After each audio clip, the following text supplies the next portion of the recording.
Hello, welcome back. So this is a little different about the Titanic, which I've always been, I think a lot of people have always been very fascinated about, wanting to learn more and see more of the ship. And this is a video from BBC News, but it's a scan of Titanic reveals wreck as never seen before. And I think I've seen some pictures of it where it's kind of like this 3D model that they built out. So it's not that you see certain sections like this, but they stitch them all together and talking about the process. And I think it was built in Belfast, if I was correct on that one. And then it left out of Southampton. Let me know if any of those are incorrect and please correct me. And I think they even have a Titanic museum or something about that in Southampton. When I was there in 2018, we did do a cruise, so we left out of that port. And I thought, wow, how amazing. Like the Titanic was once here, it left this port. We're kind of sailing where I was very fascinated. I geek out about anything with history or geography. Let's start and let's see what's going on. We're heading into the middle of the Atlantic now because we're going to look at one of the most famous shipwrecks of all time, the focus of all those documentaries and Hollywood movies. But there's one version of Titanic we have never seen until this morning. That's right. Experts have used special technology to map the entire ship on the ocean floor. I love it. And create its digital twin. And our science editor, Rebecca Morell, has been given exclusive access to the project. Perfect. Oh. Nearly 4,000 metres down, in the murky depths of the Atlantic, the Titanic. Real quick, do you hear the Titanic theme song playing in the background?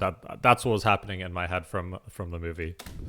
It's so huge that in the gloom, cameras can only ever show us tantalising snapshots of the decaying ship, Yes. never the whole thing. But now a new project has revealed the wreck as it's never been seen before. There aren't many places big enough for the wreck of the Titanic, but this is one of them, the stadium where the 2012 London Olympics was held. Oh, wow. This will be cool. A full-sized scan of the wreck has been captured, and to appreciate its scale, we've superimposed it in the stadium. The Titanic was simply colossal. I don't know why my heart dropped when I saw that. It was impressive. I don't even know. That is crazy. And what portion of this is scanned? Like a third of it, maybe a quarter of the ship. I could just sit here for a long time and how incredible this is, how large it is, and how beautiful this vessel is. But I love those shots of the bow of the ship.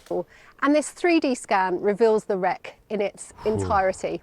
For the first time, we have an exact digital copy of the real thing. And what you see here is what's lying on the floor of the North Atlantic Ocean. And not only can we get an idea of the ship's enormous size, this scan also gives us a close-up view of its smallest details. Wow. You can explore the wreck from every angle. The boat deck here can be seen from above. The gaping hole provides a glimpse inside, where the grand staircase once stood. And this is what's left of the captain's bridge and the wheelhouse, covered in fragile stalactites of rust. Already some remarkable detail can be seen, like this serial number on a propeller. Have you seen those pictures too, the real life pictures of when they're building the Titanic? And I think she has two sister ships, but the propellers with the workers standing next to it or under the propellers. It is unbelievable that they could make these things so perfect, so large. It's pretty mind-blowing. What makes this different, it is a true digital twin of the Titanic.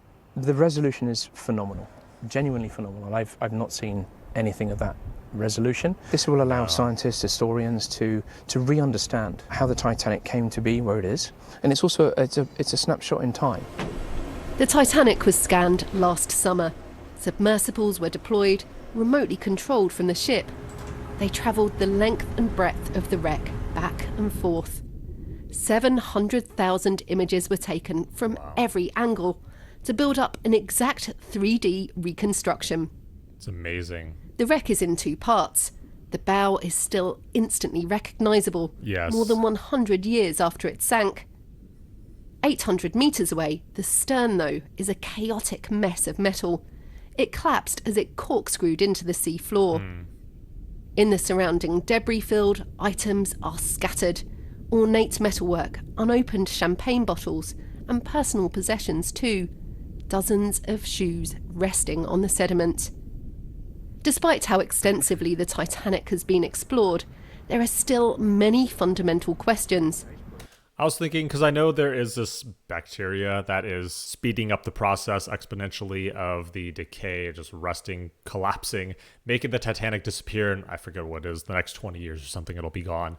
And then I think about, once that all happens, think about the kind of treasures, if you will, that'll be revealed underneath, like all those people, all within that ship. If it all disintegrates, it's just a theory of mine, I'm assuming this will happen.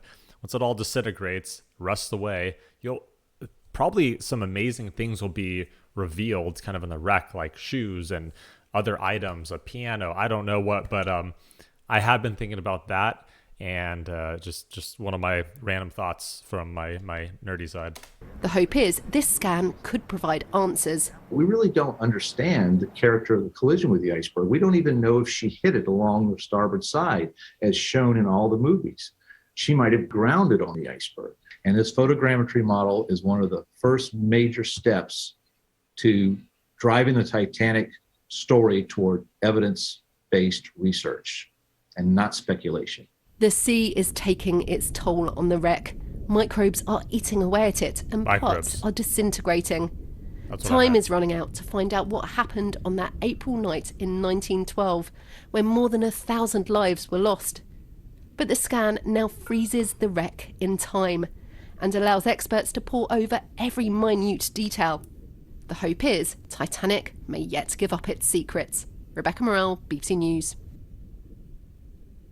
It's amazing, isn't it? Absolutely incredible to see it. And we're delighted to say we're joined now in the studio by Anthony Geffen, who's the Chief Executive Creative Director of Atlantic Productions, one of the firms behind this project. I bet you still can't quite believe it when you see it on the screen like we have this morning. No, I mean, this is the first time it's been revealed, and it's been a long time coming, a huge amount of work. But it's amazing to actually see it now, and the detail. The detail is phenomenal. I mean, they've literally captured one-to-one resolution on a digital twin, which is pretty extraordinary. Talk us through the detail. What can we see that we haven't seen before?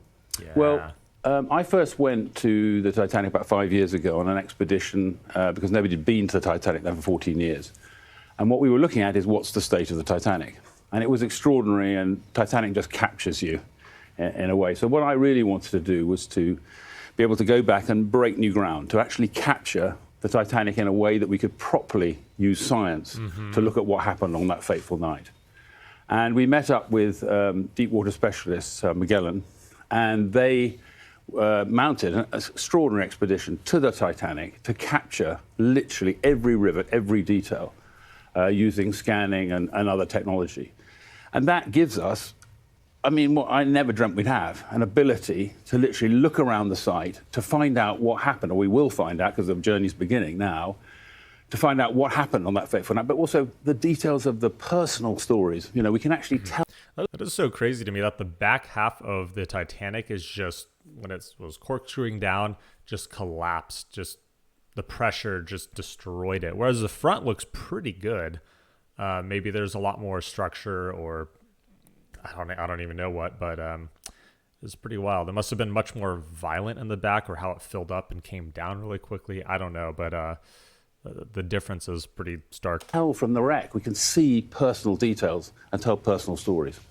Which is really important, isn't it? Because I think sometimes we get fascinated, obsessed with the structure of the ship. Understandably, phenomenal achievement to build and then lose. But it's all about the people.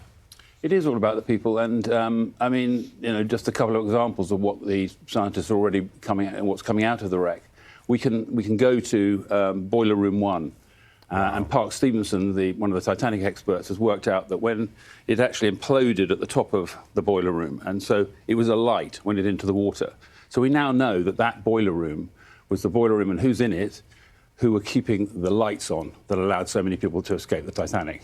What a personal, what personal moments that is. And then, because that's always been a mystery, isn't it? It's always been a mystery as to what happened. And then another mystery is people like Officer Murdoch, who's always been accused of not launching the last lifeboat. But if you actually go to there, you find a tiny little davit, which is was still blocking where the lifeboat should have launched. So we now know that, in fact, he was trying to launch it. I mean, This is just the beginning of so many. And then there's the debris field, this area of about 3 miles wide, where when the boat went down, a lot of its the belongings of people were spilled out over the ocean.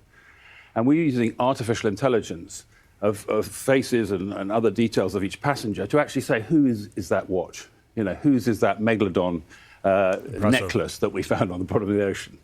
And that, I think, brings it back to life. I mean, it's 111 years ago, but it's bringing it back to now, and I think allowing people to go on a journey today. You just said you found a necklace at the bottom of the ocean. It's not that one, is it? No, it's not. We haven't yet found that, but you've got to understand this is masses of data, and the experts are only just beginning to find extra detail. We found a cherub that was inside the main staircase area. I mean, all these details, day by day, are coming out. And one of the things you said earlier is you said we're going to find out what happened, and you've given us some of the personal stories. Don't we kind of know what happened? We had Parks on the programme earlier on this morning, and he gave us his theory. Do we really know what happened? OK, what's happened? Random question that we don't even have answers to probably, but where did all the smokestacks go? Were those the ones that first just kind of toppled off or ripped off from the violent descent into the ocean and just they're somewhere else? They're disintegrated already? Because is that one spot that it should have been? I don't know, but definitely noticed that there's none of them lying around. Great explorers have been down to the Titanic, Ballard and Cameron and others, but actually they went with very low resolution cameras and they could only speculate on what happened. We now have every rivet of the Titanic, every detail, and we can put it back together. So for the first time, we can actually see what happened, and we can use real science to find out what happened. Now, I didn't think that was ever going to be possible, but it is, and it's now being captured. So it's very exciting, and it will take a long time to go through all those details. But literally, week by week, there are new findings that we never knew existed. In 2012, for the centenary of Titanic, I went to the wreck site for breakfast on a ship. And we didn't go down, but we just stayed on the surface of the water. And on board that cruise ship were hundreds of families whose ancestors were on board Titanic, and many of them perished. Man. And I know that some of them are a little worried about the intrusion, the diving. They think it should be left as a gravesite on the bottom of the water. Well, what do you say to people who think that this is a little intrusive and we should just leave it? With all our projects, we've involved family members of survivors. Do you have an answer to that? What do you think? Should we leave them just be like a gravesite? Or is it, do you find it important to preserve and research it and look at the history and do what they're doing? Let me know if there's a common consensus between everyone. What we can say is that a large number want to know what happened. And don't forget, this is totally non-intrusive. This is, none of this technology ever touches the Titanic or goes anywhere near the Titanic. So it's non-intrusive. The bodies are long gone because of the conditions down there. And I think, I would hope the majority would want to find this out. But it's very important that whatever we do, and we're doing it, we do in conjunction with the families of the survivors. Anthony, it has been fascinating to talk to you and to see those images this morning. It's one of those things, isn't it? You think you know what happened. We actually don't know at all, do we? You're finding out so much more. Yeah. And I think, I love the fact that we will be able to, in the future, not just we're making a film about it, obviously, all of us will be able to walk we'll be able to walk among the wreckage of the Titanic. And I think that's pretty extraordinary, really. And a new way of experiencing history. Yeah, that is something that is absolutely incredible. But those first shots in the stadium, just stunning, just unbelievable. But let me know what you think about this and just everything that's going to be coming out more and more now that we have science and all this technology and AI working on this. Just imagine working on this project, how exciting it'd be. So this is really exploring just unknown territory, stuff that's like we're trying to figure out and do, but that'd be an exciting project to be on. And it's going to be exciting to hear updates from them and just building the story and the people's story and what actually happened. So thank you for making it to the end. Hope you found this as entertaining as I did. I was pretty blown away for many of these shots. But I hope to see you in the next video and have a good rest of your day.